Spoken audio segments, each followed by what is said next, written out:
तो सरकारें वही काम करती है जिस प्रकार की डिमांड जनता के द्वारा की जाती है, और यही सरकारों की साइकोलॉजी होती है।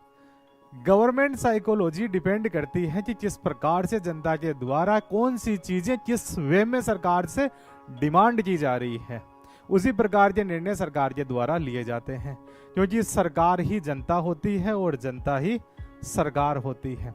जनता ने कहा कि हमें राम मंदिर चाहिए, धारा 370 हटी हुई चाहिए, तो सरकार ने वैसे फैसले लिए और जनता ने वैसी ही सरकार बना दी। जनता चाह रही है कि हमारे को यूनिफॉर्म सिविल कोड चाहिए, तो वैसी ही सरकार बन जाएगी।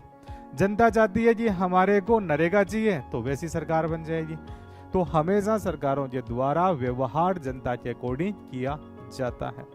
आप लोगों के द्वारा डिमांड की जाएगी कि हमारे को पेपर लीक पे एक ट्रांसपेरेंट जांच चाहिए, एसआई भर्ती रद्द होनी चाहिए, ईआरओ भर्ती रद्द होनी चाहिए, जेएन भर्ती रद्द होनी चाहिए। आप डिमांड करोगे तो सरकार भी वैसा ही फैसला ले लेगी, क्योंकि सरकार को सरकार में बने रहना है, और बने रहने के लिए लोकतंत्र ने तरीका दिया है वोट का। और वोट जो व्यक्ति है अपनी चॉइस के अकॉर्डिंग डालता है, अपनी भावनाओं के अकॉर्डिंग डालता है। तो उसका प्रयोग करो, उसके अकॉर्डिंग डिमांड करो, और डिमांड जितनी ज्यादा तीव्रता से होगी उतनी ही तेजी से सरकार के द्वारा फैसले लिए जाते हैं। कई बार साइलेंटली जब लोग डिमांड करते हैं तो सरकार भी सुनी सुनी साइलेंटली उस पर बिहेव करती है, और कई बार जैसे कि धमाके के साथ में स्पीड के साथ में डिमांड की जाती है किसी चीज की, तो सरकार के द्वारा उस पर फैसला भी स्पीडी लिया जाता है, त्वरित कार्रवाई करती है।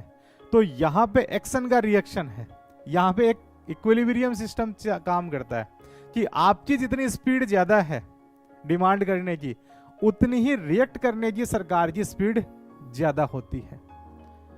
जितनी तीव्रता से, जितनी इच्छा से, अभिप्सा से डिमांड कर रहे हो, 1000% दिखना भी चाहिए वहां पे।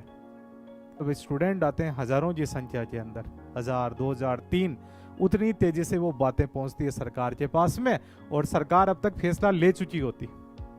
लेकिन वहां पे हमारा जो प्रयास था वो प्रयास कम रहा, इसलिए सरकारों ने कहा ये ठीक है, इतना बहुत है, अब धीरे धीरे 5 साल में हम लोग फैसले लेते रहेंगे, तब तक नेक्स्ट चुनाव का मुद्दा भी तो चाहिए ना, एक बार में सारे काम थोड़ी कर देते। तो इस प्रकार से ये चीजें आप प्रयास कर रहे हो, लेकिन एक जगह ऊंचे कर रहे हो या नहीं कर रहे। ऊर्जा तो पूरी यूनिवर्स के अंदर है, लेकिन सूरज से ही ऊर्जा क्यों आ रही है? क्योंकि ऊर्जा सेंट्रलाइज्ड हुई सूरज में, और सेंट्रलाइज्ड होके वो चारों तरफ फैली।